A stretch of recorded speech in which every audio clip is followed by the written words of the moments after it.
2026년 7월 13일 세라 알림입니다.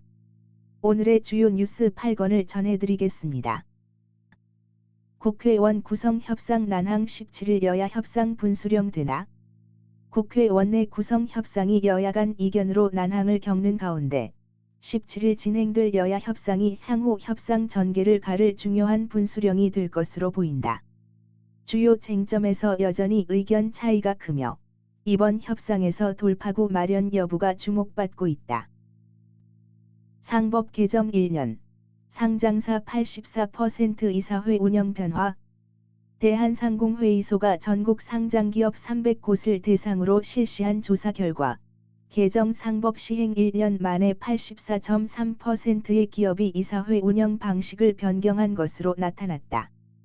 이는 이사의 충실 의무 확대 등 개정 상법의 주요 내용을 반영한 변화다. 특히 자산 규모 2조 원 이상 50곳과 2조 원 미만 250곳을 포함한 다양한 기업이 조사 대상에 포함되었다.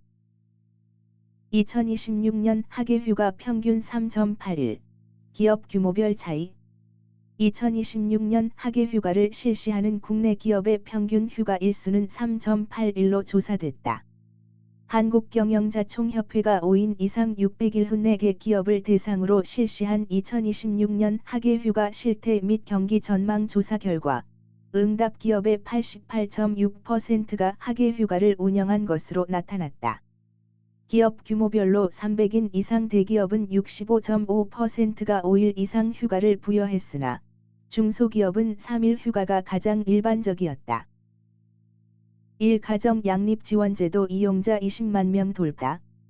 2023년 상반기 1가정 양립지원제도, 육아휴직, 육아기 근로시간 단축, 출산휴가 등 이용자 수가 20만 명에 육박한 것으로 나타났다. 이는 전년 동기 대비 16.2% 증가한 수치이다.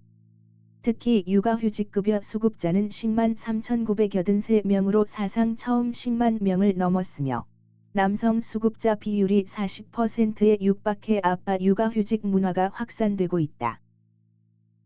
경찰, 축구협회 간부 고발 사건 수사 착수. 경찰은 정몽규 전 대한축구협회장과 이임생 전 기술이사가 홍명보 감독 선임 과정에 부당하게 개입했다는 의혹에 대해 본격적인 수사를 진행한다.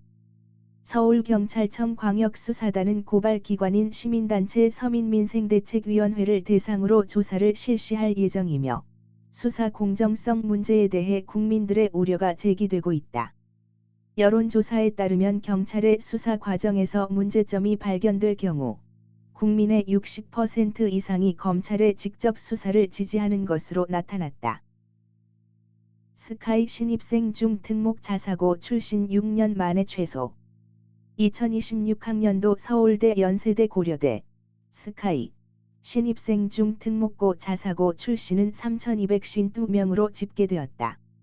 이는 지난해 3,485명, 대비 233명, 6.7% 감소한 수치이며 2021학년도 이후 6년 만에 가장 낮은 규모다. 스카이 전체 신입생 1만 3,609명 중 특목 자사고 출신 비율은 23.9%로 나타났다. 태풍 바비 상륙의 중 200만 명 대피. 제8호 태풍 바비가 중국 남동부 해안에 접근함에 따라 약 200만 명의 주민들이 사전 대피 조치를 취했다.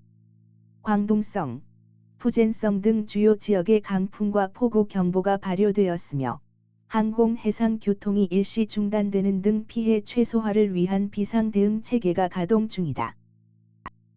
이란, 호르무즈 해협 충돌 속 미국 경고.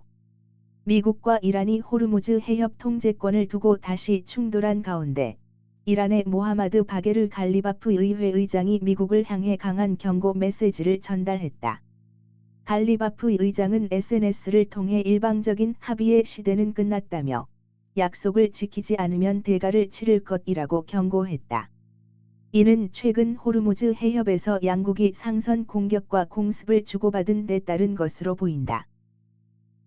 이상으로 세라 알림이었습니다. 구독과 좋아요 부탁드립니다.